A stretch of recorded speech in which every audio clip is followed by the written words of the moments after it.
Hey, Larken Rose here. Just about everybody is massively influenced in what they think by what the people around them think. Or I should say, they're influenced by whatever they imagine that the people around them think. Because the concept of peer pressure doesn't actually depend on what everybody else thinks. It depends on what the individual thinks that everybody else thinks. To anyone not familiar with the experiments done by Solomon Asch, like a long time ago, although they've been repeated since then, check that out. The short version is a lot of people, kind of a disturbingly high percentage, you can put something in front of them that with their own eyes, they can see that a certain thing is true. But if they're then surrounded by a bunch of people who just deny the obvious truth staring them in the face, a lot of people will cave under that peer pressure and will at least say that they agree with the crowd, even when it's just obviously, it's blatantly obvious that the crowd is wrong. Some of them don't just say what they know to be false to fit in, although that's a whole lot of people. I think some people, their perceptions actually alter to match the crowd so they can fit in. But that gets into the subconscious and weird areas of psychology I'm not going to get into today. So, if people are that influenced by what they think everybody around them believes, how are we supposed to actually know what public opinion is on any given topic? Well, you could watch the mainstream news, which isn't mainstream anymore, and get a completely skewed and inaccurate view of what people think. For example, if you watch the normal news or Hollywood movies or mainstream TV, you would probably get the impression that all the nice, loving, brave, caring people are complete leftists, and anybody who's a conservative is like an inbred, hateful, racist, nasty, horrible person. Now, given that over half of the country is pretty dang conservative, and like a lot more than that have certain, conservative tendencies or beliefs or whatever, that's a pretty good demonstration of how watching the media and determining from there what public opinion is going to give you a completely inaccurate view of what public opinion is. An even more drastic example is private gun owners. If you didn't grow up with any connection to the gun culture, if you didn't grow up around guns in this country, and you just watch Hollywood crap, pretty much the only time you will see anybody having a gun is their law enforcement saving the day, which, talk about a fairy tale, or they're bad guys doing bad things with guns. Almost never will you see something coming out of Hollywood where regular people use firearms, privately owned firearms, to save the day and stop bad guys.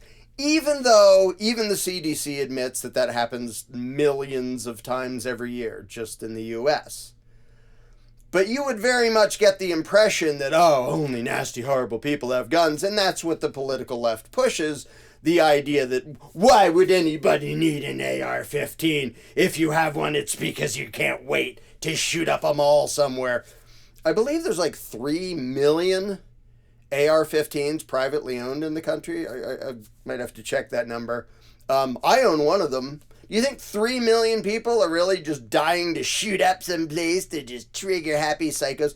Obviously not.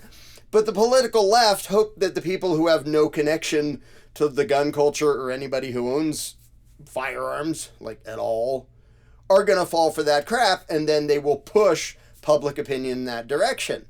So, as I'm sure most people who watch my videos already know, you can't nearly trust mainstream news and those talking heads or anybody in politics to actually give you an accurate portrayal of what public opinion is. And they're always, politicians left and right always do the pathetic spectacle of look, I'm going to wear a red plaid shirt and stand in the back of a pickup truck to show that I'm just like you. No, you're stinking not. And nobody's falling for that crap. We all can see that you're a career politician, corrupt piece of garbage, and you don't have the first idea what normal people think. But how are the rest of us supposed to know what normal people think, what public opinion actually is? Because each of us, we have our own circle of people that we actually talk to and know personally, but that's 0% of the population. And if you watch the news or Hollywood, you'll get a completely warped view. Don't worry, there's the internet, where you can get a completely different, completely warped view of public opinion. So let's consider the example of my YouTube channel that you're watching right now. My viewers, the people who watch my video, are hugely statistically skewed in the direction of voluntarism. Like, the percentage of the people who watch my videos who want a stateless society is way bigger than the percentage of people in the general public who want that. So there's the people on my side. So obviously the comments there are not going to be an accurate representation. The comments from those people are not going to accurately represent what the general public thinks about things. But you also get people showing up to comment and disagree with me. Yeah, plenty of people will disagree with me because they want government, left, right, Democrat, Republican, we all fundamentally disagree. But even that doesn't mean anything, because when you look at comments, there's two things to take into account. One is very deliberate deception, and that's the concept of astroturfing. If you haven't heard that term, think of the concept of grassroots. A grassroots movement refers to the normal people get upset and they want to change something, they want to do something, they want to go accomplish something. That is referred to as grassroots. Well, astroturf is a term that means fake grass. And it's kind of a funny, appropriate term. It means when people make a bunch of fake accounts to push a particular opinion to make it look like that opinion is more popular than it is. And that is absolutely a thing that happens. And companies do that to push their products, and the left does that, and the right does that, and people of all different persuasions do that to try to make their opinions look more popular, because they're trying to use the peer pressure phenomenon to make other people agree with them.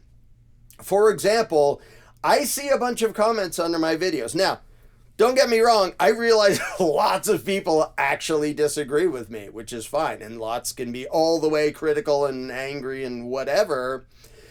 But there's also a pattern I've seen a lot of that, to me, stinks of astroturfing. It isn't just people speaking their minds. There's lots of that too. But the number of comments that I've got that fit a very specific profile, a very specific template, is not coincidence, if you ask me. It's usually something like this. Well, I've been a fan of yours for a zillion years, but now I disagree. Okay, people are allowed to do that. People are allowed to agree with me on things and then disagree. You can do that with anybody. But they always fit this template. They almost always spell my name wrong. It's almost always Larkin. I can't even spell my own name. My name doesn't have an I in it. It's En. And my name is already right in front of them when they do that. Now, lots of people are bad at spelling, but every single freaking time there's this template of, I used to agree with you for years and I supported, but this is too far. Always from an account that I've never seen before. It's anonymous. There's an obviously fake name. And if you go to their channel, it says, this channel has no content, no videos. So there's this empty, anonymous, meaningless, nothing account saying something. Now, even that doesn't mean it's not a real person saying it. But after a certain point, when that exact template happens often enough, that tells me, yeah, that's intentional astroturfing, where people are trying to throw out a message to detract from what I'm saying. Now, if somebody just wants to disagree, cool. But at some point, I have to sort of make up a threshold and go, if something looks that clearly like it's astroturfing, it's a fake troll thing that was just sent there to make something up. And often they make up something I totally obviously didn't say and then argue against that. And sometimes I'll go back and forth to see if they actually respond. A lot of the time they don't respond at all because that's not their goal. Their goal is to go throw the noise to give the impression that public opinion is pointed in a certain direction. If it's too obvious, I tend to delete them and block them. If I think it's actually a person disagreeing, cool. I'm not going to block somebody for disagreeing. But pretty damn often it stinks to me of astroturfing because that's a thing. And it's a thing that works because the concept of peer pressure is a real psychological phenomenon. And if some random person is reading a channel, oh, lots of people are criticizing this guy. Doesn't matter if it's me or somebody else. A lot of people go, oh, I guess we can't trust him or he must be wrong or something, because most people are pretty damn weak-minded and they don't really have convictions or principles much. They're easily swayed. And if they see the crowd going, that guy's a horrible shill, or, whatever the criticism is, usually they'll back down. Now, astroturfing is done in the other direction too, with a bunch of people hop on board. Like politicians do this all the time. They'll do a post and there'll be a bunch of comments from non-existent accounts saying, oh, you're so brave and awesome and you've got my vote, Mr. Whoever random generic political candidate you are. Like, they do it in all directions. It's completely a known thing. So you have to keep that in mind when you're looking at the comments if you're trying to judge, well, what's actual public opinion on this issue? Well, first of all, know that there will be intentional efforts to push a particular agenda. And by the way, the government's constantly been caught doing exactly this, making a bunch of fake accounts to push a particular message or factual statement that isn't at all factual. I mean, they did it all over the place. The mainstream media did it all over the place. They got caught and now there's lawsuits about it. But they do that constantly, and so do lots of people who aren't government. On top of that, a bunch of the comments on the internet are from people who that's their whole life is whining on the internet, and they're not at all an accurate representation of all the people who have lives and are productive and stuff and don't want to go out of their way to be obnoxious. So there's also the factor that in any forum, the people who get the most notice are often the people who are loudest and the most obnoxious. And this doesn't even depend on whether that movement or that cause is valid or not. Like the most vocal people in the gay rights movement or the trans rights movement or for veganism or for anarchism or anything else, often you will find the most outlandish because they're trying to be edgy, because they're trying to be noticed. And I won't give any names, but you can probably think of some who once identified as anarchists, but when that wasn't edgy enough, because it was catching on and more people are like that, they jumped into nationalistic, alt-right, stupid, neo-Nazi BS to keep being edgy and keep getting attention to themselves. And then, as it happens, they usually fizzle and burn and crash because people figure out you don't really believe anything, you're just trying to get attention to yourself, and you're kind of a psycho. So you are going to hear from the loudmouth psychos in any movement about any issue way more than you're going to hear from the normal people.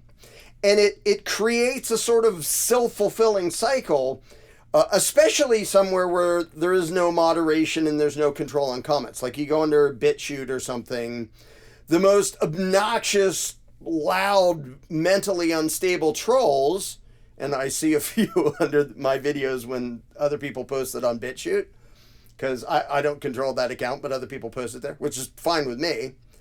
But you see the psychos come out, and normal, decent people, when they see the psycho noise of whether it's people just whining about stuff or people going, the whole problem is the Jews, or people doing their racist stupidity thing to get attention and to get noticed, some people will get dragged into it and argue back and forth, which is what those obnoxious trolls are going for, is the attention and the conflict.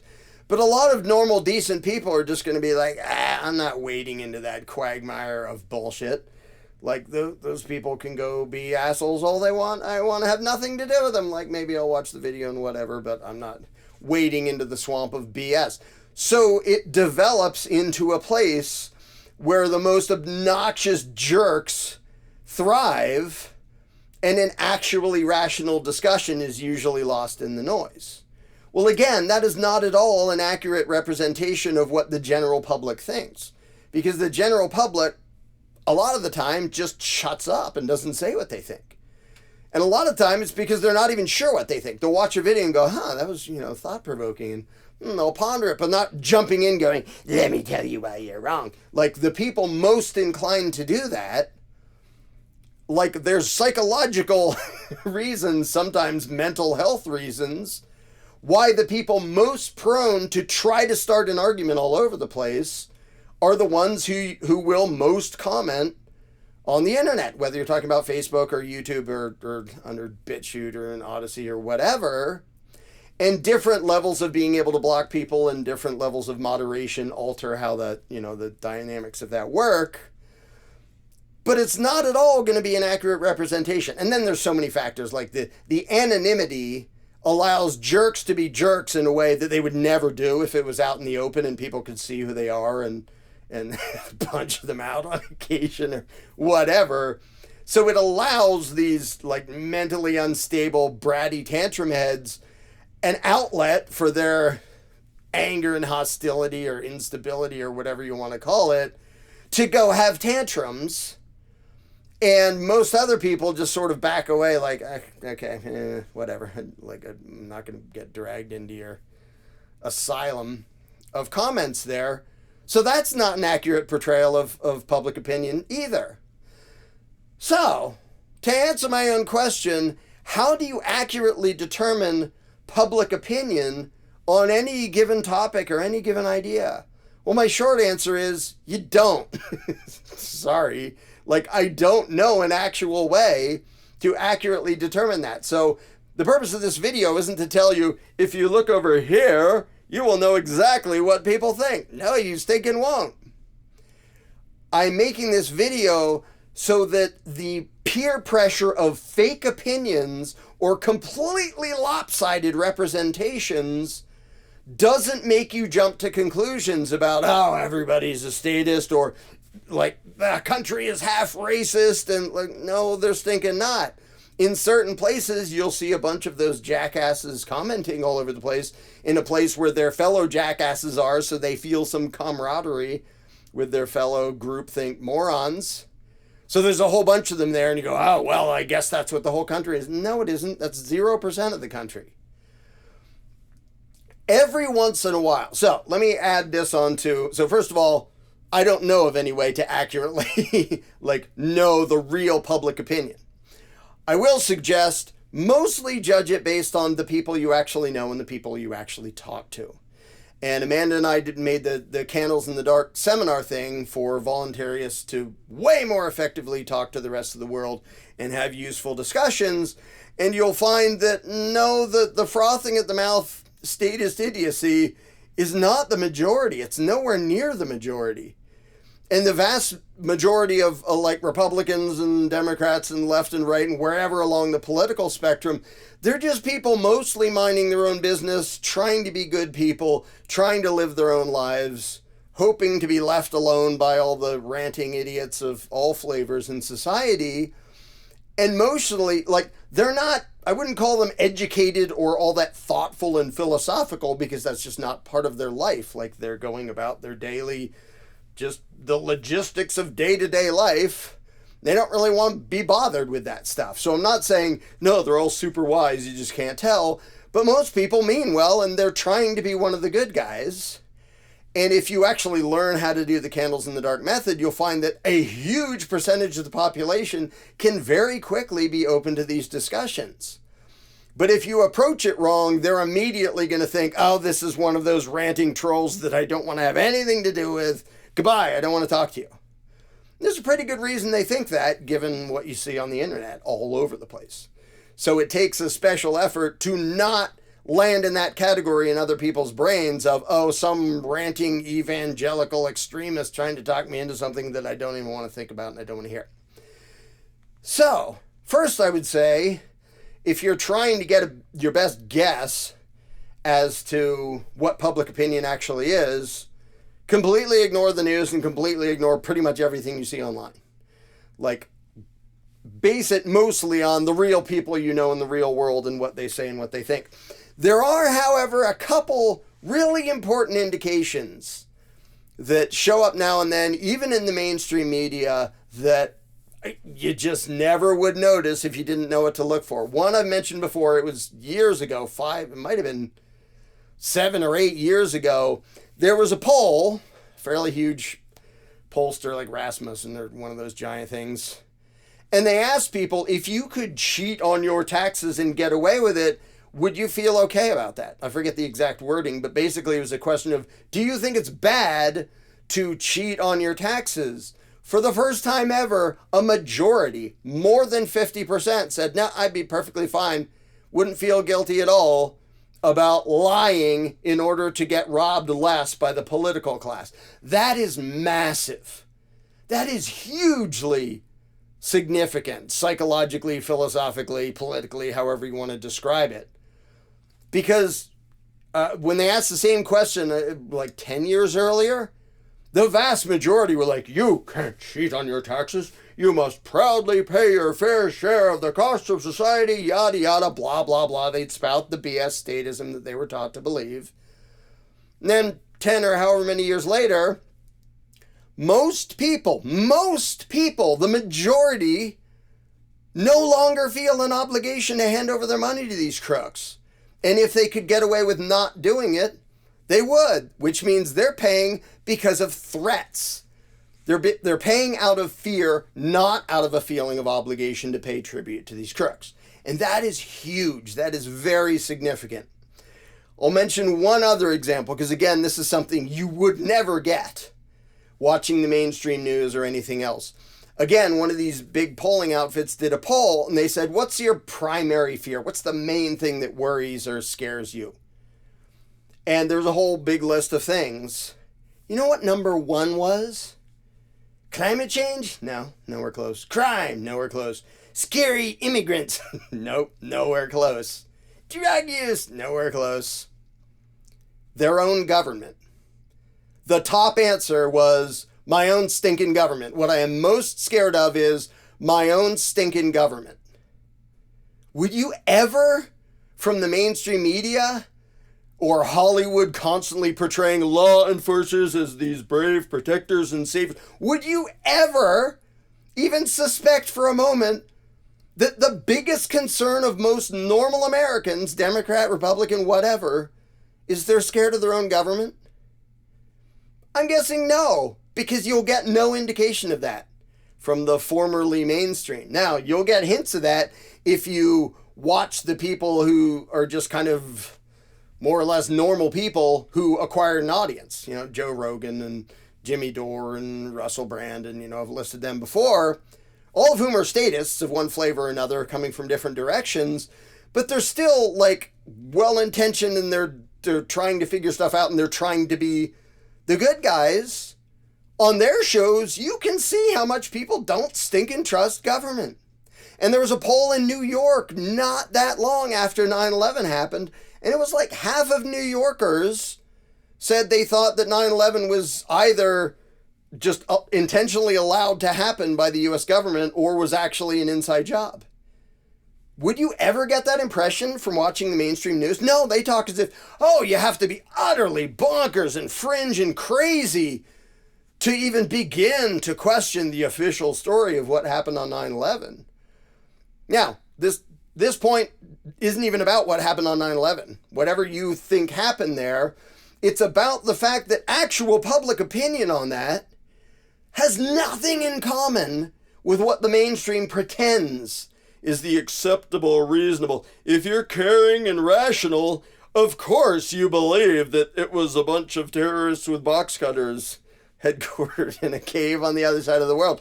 And nobody sane would.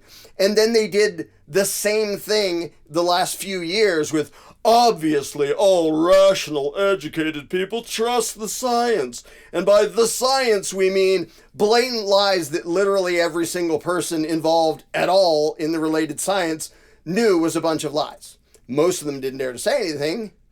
And now it's coming out that, yeah, they lied about everything. But if you watch the mainstream, you'd think everybody fell for it. Everybody believed them. No, they stinking didn't. Huge numbers of people disbelieved them and disobeyed and resisted. It wasn't everybody. Like, sadly, yeah, lots of people went along with it because they didn't know any better.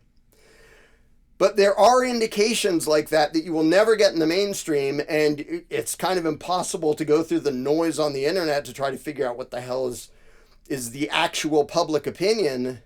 But the truth of the matter is, trust in the ruling class and faith in the ruling class and believing the ruling class, that has been falling apart at the seams for decades to a huge degree. And these poll numbers I'm talking about demonstrate that. Now, does that mean everybody's turning into voluntarists? No, most of them are still one flavor of statist or another. It does mean they are very ripe to question the underlying assumption now, because none of them trust the politicians. None of them trust the officials. Like, the viewership of the mainstream news is down so far that literally it's not the mainstream news anymore. And the main reason is people go, we don't trust those lying bastards. We know they're lying their asses off. So they can sit there and keep playing the game of, we are the educated, reliable, trustworthy sources of news. And over half the country is like, yeah, right. No, you're not. None of us trust you. So there isn't an easy way to determine public opinion that I know of. Feel free to throw something in the comments if you have a better idea. There are lots of ways to get a completely false impression, whether it's the news or any discussion anywhere on the internet or anything like that, judging by like comment sections, and you're not going to get an accurate portrayal. I would just encourage people, keep your eyes open in the real world and see what the people you actually know actually think and what they say and what they believe. Because even though that's going to be a tiny little anecdotal cross-section, it's still more likely to be accurate than believing any of those other sources of noise that I've been talking about. And it's better to have a tiny little slice of anecdotal evidence than obviously biased, intentionally skewed public opinion that has nothing to do with reality. And one of the main reasons I want people to keep this in mind is because it's easy to get discouraged if you believe either version of public opinion, the mainstream news or the obnoxious chat, discussions that happen all over the place, YouTube or Facebook or BitChute or anywhere else. And it's easy to be really damn pessimistic to the point of being frustrated and ready to give up if you use that to try to determine public opinion, because that is not at all a reflection of actual public opinion. It takes a lot more time and effort and paying attention to start to get a glimpse of real public opinion, but when you actually do, you're going to be a lot more optimistic.